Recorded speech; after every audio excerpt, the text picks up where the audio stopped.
Aleluia!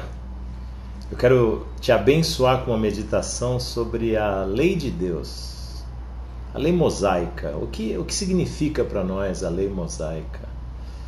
E eu abro a palavra em 1 Timóteo capítulo 1, e a palavra a partir do verso 5 diz assim: mas o fim desta admoestação é o amor que procede de um coração puro, de uma boa consciência e de uma fé não fingida. Aleluia!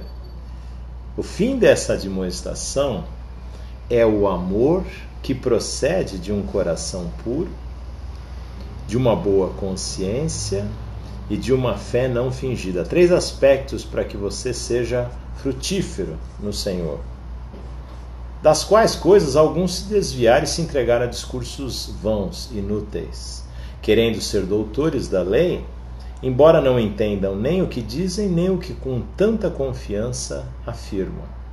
E agora nós vamos no aspecto da lei mosaica.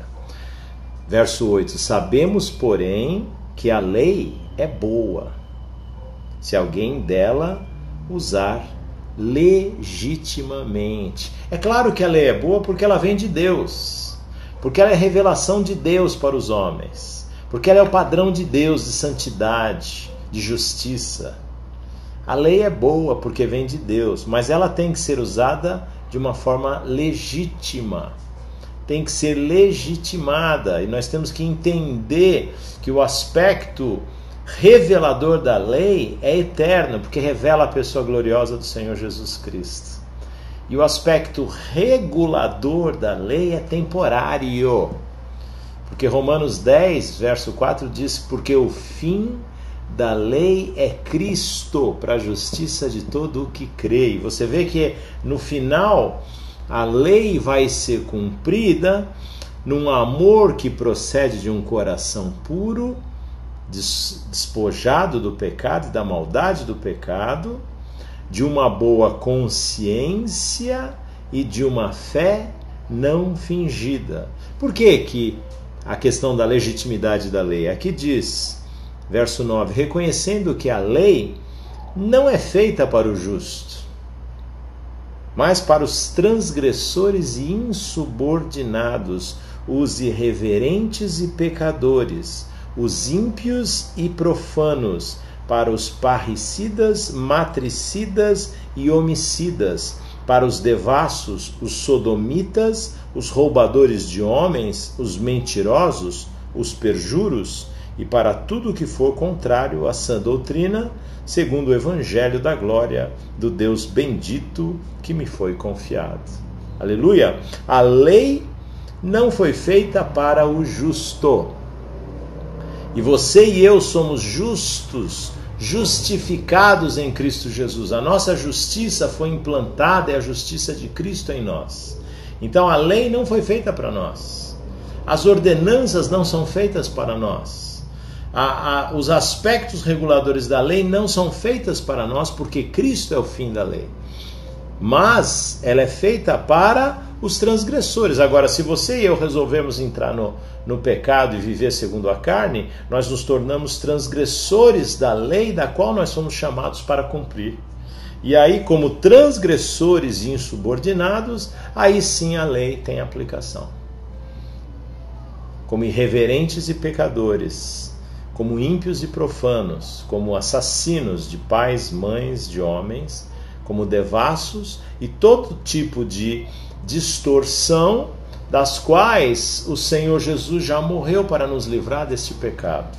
Então eu queria que primeiro você entendesse esse aspecto da lei que é importante nós entendermos. O aspecto que vem da aplicação da lei diante daquilo que o Senhor tem para nós. Eu gostaria agora que você fosse em Mateus, onde o Senhor Jesus dá uma definição para os fariseus. Os fariseus queriam testá-lo e queriam saber o que o Senhor Jesus falava disso.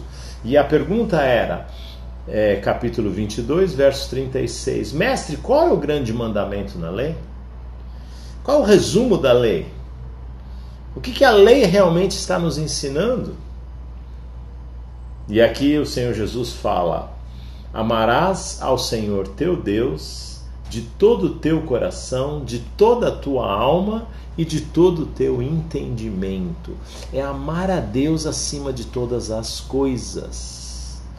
Este é o grande primeiro mandamento. E o segundo, semelhante a este, é: amarás ao teu próximo como a ti mesmo. Desses dois mandamentos dependem toda a lei e os profetas. Aleluia!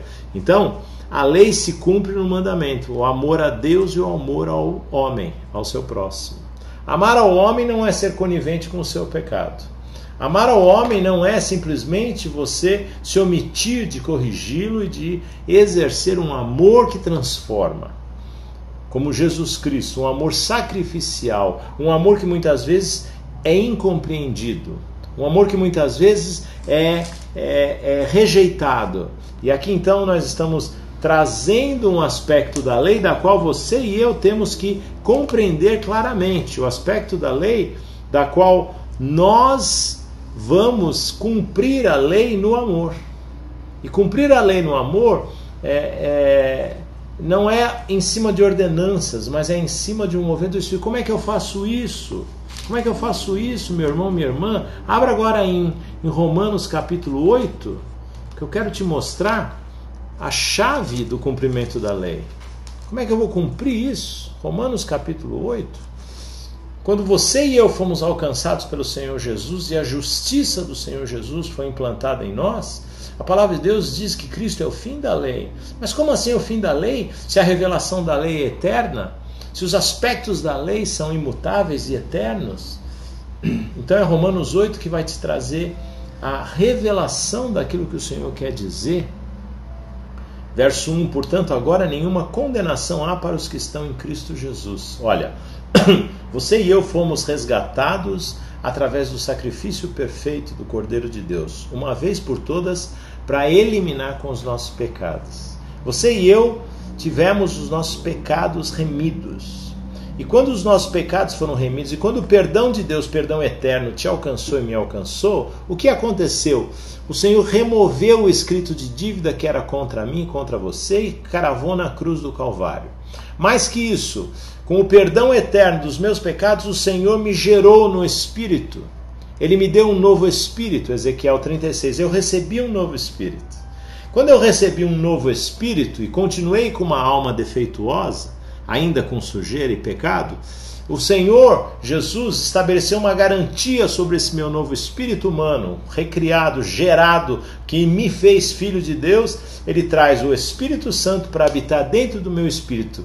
Então o novo nascimento na minha vida é acompanhado da colocação do Espírito dentro do meu espírito como selo e penhor. Efésios explica que o Espírito vem como selo e penhor. O selo significa que o meu espírito está selado e o pecado já não pode mais entrar. Quando eu sou salvo pela justificação em Cristo Jesus, eu já tenho a situação do meu espírito resolvida. Aquele que se une ao Senhor é um só espírito com Ele. Eu tenho unidade perfeita com Deus no meu espírito.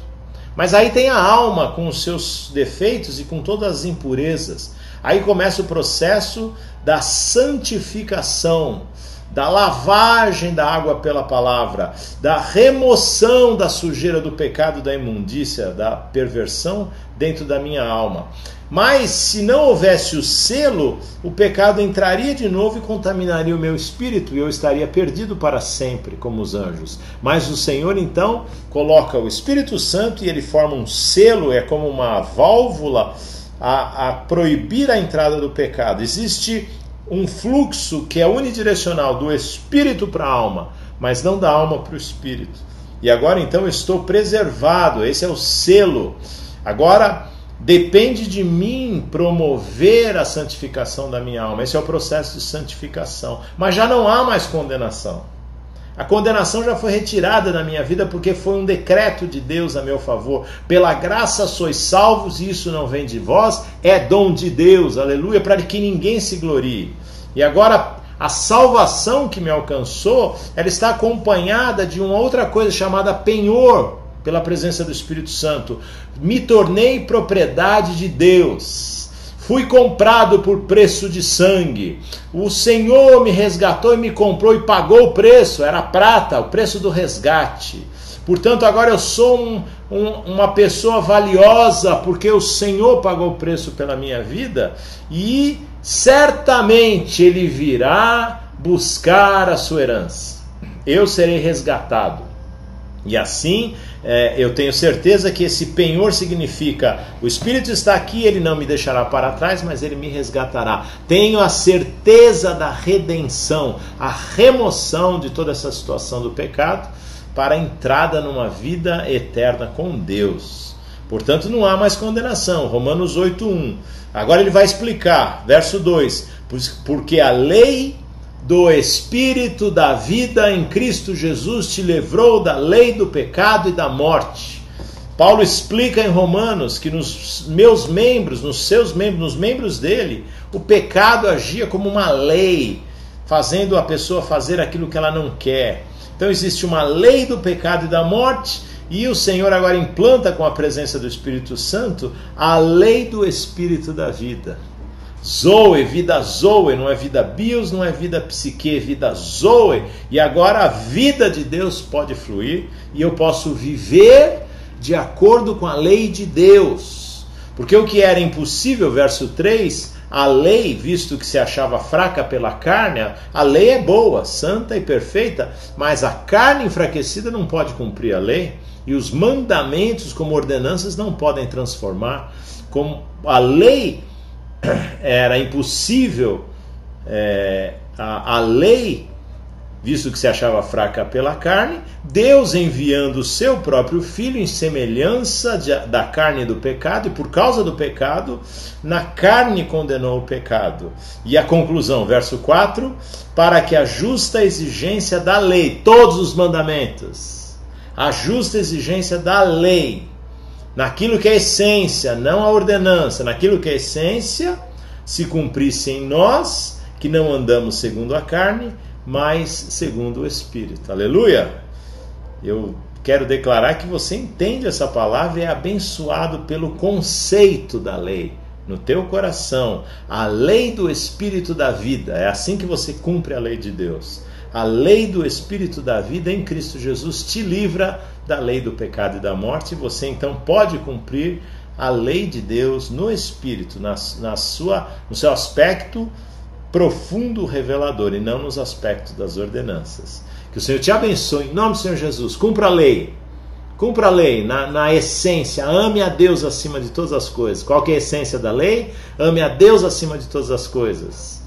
Ame a Deus com todo o teu entendimento e todo o teu coração, com todo o teu vigor, e ame ao teu próximo como a ti mesmo. É assim que eu quero te abençoar em nome do Senhor Jesus.